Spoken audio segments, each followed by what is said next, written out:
کیا پاکستان واقعی صرف چند مشہور ناموں کی وجہ سے وجود میں آیا؟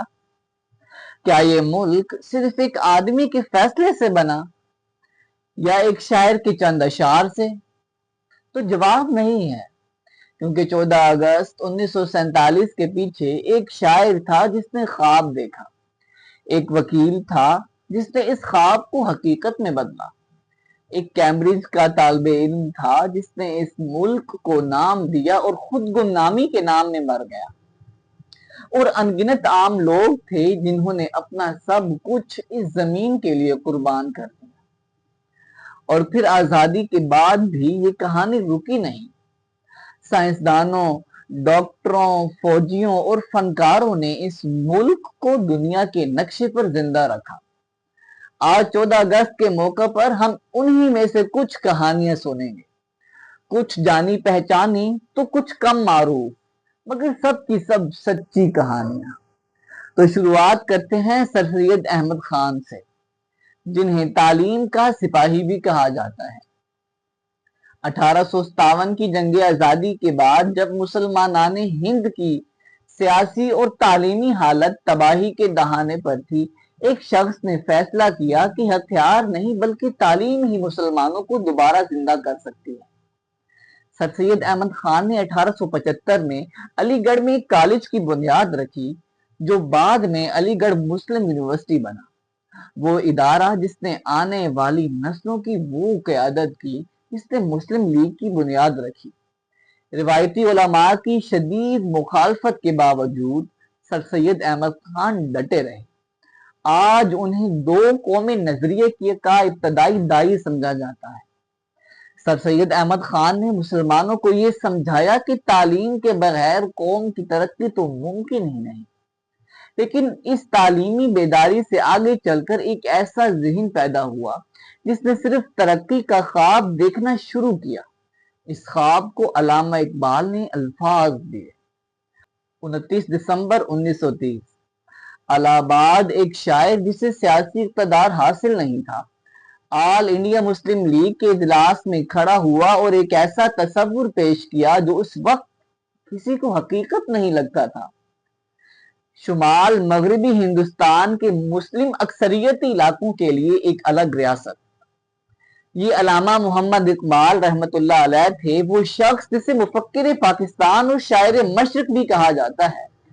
ان کا الہ آباد خطبہ آگے چل کر پاکستان کے نظریاتی خاکے کی بنیاد بنا، اور دلچسپ بات یہ ہے کہ انہوں نے فلسفے کی تعلیم یورپ سے حاصل کی تھی اور جرمن زبان میں پی ایچ ڈی کی تھی۔ اقبال نے ایک سیاسی تصور کو فکری بنیاد دی، لیکن ایک ملک کے خواب کو ایک نام بھی درکار تھا، اور اسی سفر میں کیمبرج کا ایک نوجوان سامنے آیا جس نے ایک ایسا نام دنیا کے سامنے رکھا جو آنے والی تاریخ کی پہچان بن گیا۔ Cambridge university 1933۔ ایک نوجوان قانون کا طالب علم اپنے کمرے میں بیٹھا ایک 4 صفحاتی پمفلٹ لکھ رہا تھا، ناؤ اور نیور۔ اسی پمفلٹ میں پہلی بار دنیا نے ایک نیا لفظ پاکستان دیکھا۔ جب چودھری رحمت علی خان نے 1934 میں قائد اعظم رحمت اللہ علیہ سے ملاقات کی اور اپنا تصور پیش کیا تو قائد اعظم نے کہا، میرے پیارے بچے جلدی مت کرو، پانی کو بہنے دو، یہ خود اپنی سطح تلاش کر لے گا۔ مگر افسوس یہ کہانی خوشگوار اختتام نہیں تھا۔ آزادی کے بعد وہ چھوٹے پاکستان کے تصور سے مطمئن نہیں تھے، تو 1948 میں جب انہوں نے پاکستان آنے کی کوشش کی تو انہیں واپس بھیج دیا گیا۔ وہ انتہائی قسم پرسی کی حالت میں 1951 میں کیمبرج میں تنہا انتقال کر گئے۔ ایک ایسا شخص جس نے ملک کا نام تو دیا مگر اسی ملک میں کبھی عزت سے رہ نہ سکا۔ چودھری رحمت علی نے پاکستان کا نام دنیا کے سامنے تو رکھا، مگر اسی نام کو حقیقت بننے کے لیے ایک مضبوط سیاسی قیادت درکار تھی۔ اور اب اس کہانی میں وہ شخصیت آتی ہے جس نے اس خواب کو ایک سیاسی تحریک میں ڈال دیا۔ ایک وکیل جسے کبھی سروجنی نائیڈو نے ہندوستان اور مسلمان اتحاد کا سفیر کہا تھا، بالآخر ایک الگ وطن کے مطالبے کی قیادت کرنے والا بنا۔